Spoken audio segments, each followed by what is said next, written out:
सब गलत हिस्ट्री दिखाई जा रही है।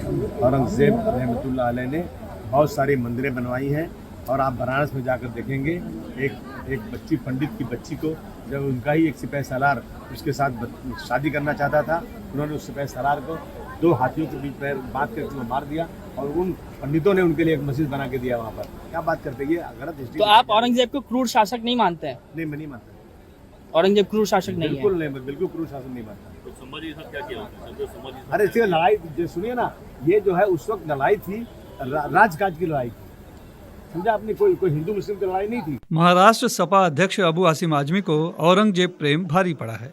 औरंगजेब को हीरो बताने वाले उनके इस बयान के विरोध में महाराष्ट्र विधानसभा में एक मत से प्रस्ताव पास कर बजट सत्र तक के लिए निलंबित कर दिया गया।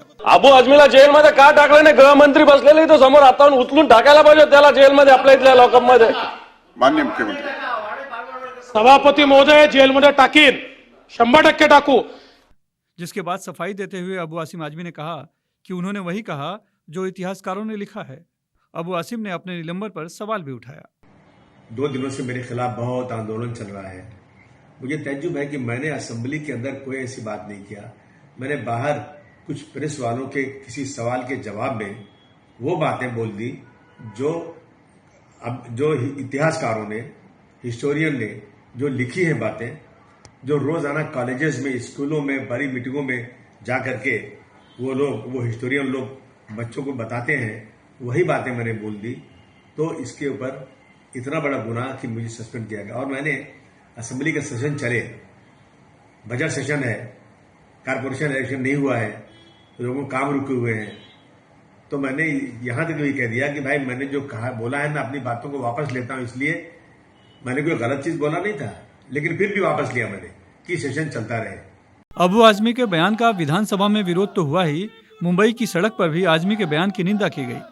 खासकर बीजेपी से जुड़े मुस्लिम कार्यकर्ताओं ने अबू आजमी पर हिंदू मुसलमानों में धार्मिक तनाव बढ़ाने का आरोप लगाया। अबू आसिम जी जैसे लोग मुसलमानों का भी नुकसान करते हैं।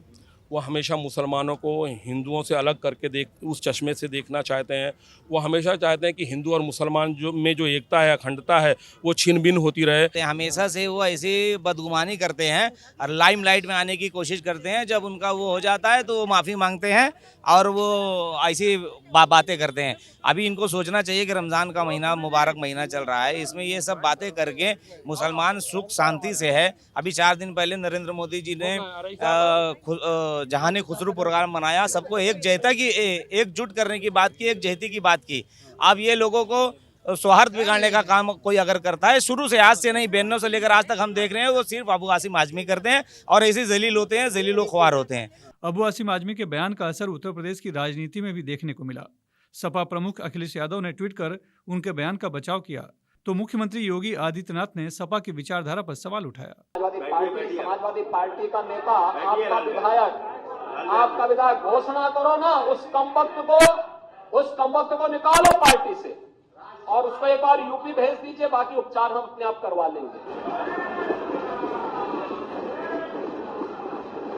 जो व्यक्ति छत्रपति शिवाजी महाराज की परंपरा पर गौरव की अनुभूति करने की बजाय लज्जा महसूस कर रहा हो और औरंगजेब को अपना नायक मान रहा हो, क्या उसको भारत के अंदर रहने का अधिकार होना चाहिए क्या? मुगल बादशाह औरंगजेब की छवि एक क्रूर शासक की रही है और जिस तरह से उसने मंदिरों को ढहाया, छत्रपति शिवाजी महाराज को कैद किया था और फिर संभाजी महाराज पर धर्म परिवर्तन के लिए जुल्म ढाया, उससे महाराष्ट्र ही नहीं पूरे भारत में उसके प्रति नफरत का भाव है। ऐसे में सपा नेता अबू आसिम ने औरंगजेब को अच्छा शासक बताकर पूरे देश में नई बहस छेड़ दी है। श्रेष्ठ भारत पर खबरों से जुड़े रहने के लिए चैनल को सब्सक्राइब और लाइक करें, बेल आइकन दबाएं और देखते रहें श्रेष्ठ भारत।